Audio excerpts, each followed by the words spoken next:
ये कहानी शुरू होती है एक प्यारे से गांव से, जहां के लोग हमेशा खुश रहते थे। मुस्कुराहट उनके चेहरों से कभी नहीं उतरती थी। उसी गांव में रहते थे तीन दिलदार दोस्त, अज्जू भाई, ज्ञान भाई और सबसे चालाक और स्टाइलिश निरा स्टार। ये तीनों बचपन से साथ थे। इनकी दोस्ती इतनी गहरी थी कि लोग इन्हें दोस्त नहीं भाई कहते थे। एक दिन इन तीनों ने मिलकर गाँव में एक बड़ा सा ढाबा खोला। उनका ढाबा छोटी सी जगह में बहुत मशहूर हो गया। हर दिन कई ग्राहक आते, खाना खाते और खुश होकर जाते। सब कुछ बहुत अच्छा चल रहा था, लेकिन फिर एक रात कुछ ऐसा होता है जो उनकी जिंदगी को हमेशा के लिए बदल देता है। रात को जब सारा काम खत्म हो जाता है तो राय स्टार कहता है, अज्जू भाई, ज्ञान भाई, मैं एक जरूरी काम से जा रहा हूँ, तुम दोनों दुकान बंद करके घर चले जाना। ज्ञान भाई कहते हैं, ठीक है भाई, तू जा। राय स्टार अपनी बाइक पर बैठता है और निकल जाता है। ज्ञान भाई और अज्जू भाई अपना काम संभालते हैं। तभी अज्जू भाई हॉस्टल की खिड़की के बाहर कुछ अजीब देखते हैं। दूर कोई चीज खड़ी होती है। वो तुरंत ज्ञान भाई को बुलाते हैं, भाई जल्दी आओ, मुझे कुछ दिख रहा है। ज्ञान भाई आते हैं, दोनों देखते हैं, लेकिन वहाँ कुछ भी नहीं होता। अज्जू भाई हैरान हो जाते हैं, माँ कसम, अभी तो देखा था। ज्ञान भाई कहते हैं, लगता है तू थका हुआ है, तुझे वहम हो रहा है। कुछ देर बाद अज्जू भाई फिर से खिड़की की तरफ देखते हैं और वही चीज फिर से दिखती है, इस बार और करीब। वो फिर से ज्ञान भाई को बुलाते हैं। ज्ञान भाई गुस्से में आकर नीचे उस जगह पर चले जाते हैं। देख, यहाँ कुछ भी नहीं है। तभी पीछे से एक आवाज आती है, थुंग थुंग थुंग थुंग थुंग थुंग थुंग थुंग थुंग सहूर। ज्ञान भाई जैसे ही पलटते हैं, एक लंबा सा लकड़ा लिए कोई उनके सामने आता है और बिना कुछ कहे जोर का वार करता है। अज्जू भाई दूर से ये सब देखते हैं और कांप जाते हैं, लेकिन तभी उनके पीछे से भी आवाज आती है, थुंग थुंग थुंग थुंग थुंग थुंग थुंग थुंग थुंग सहूर।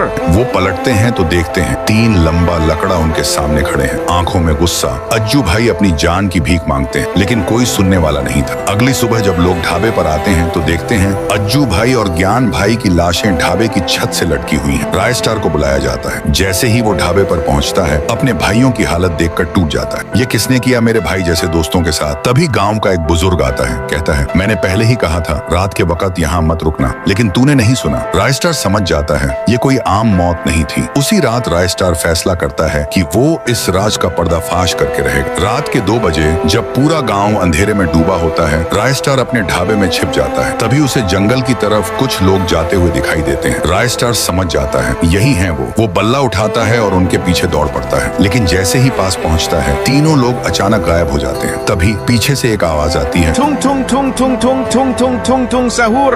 राय स्टार वो पलटता है और सामने खड़े थे तीन लंबा लकड़ा। राय स्टार कहता है, तुमने मेरे भाई जैसे दोस्तों को मारा, अब तुम्हारा हिसाब बाकी है। तीनों हंसते हैं, तू क्या करेगा हमारा? लेकिन राय स्टार के अंदर आग जल चुकी थी। एक भयानक लड़ाई शुरू होती है, धुआं, तोड़ फोड़, चीखें, और फिर जब धुआं छंटता है, तीनों लंबा लकड़ा जमीन पर गिरे पड़े थे। राय स्टार ने अपने भाइयों का बदला लिया।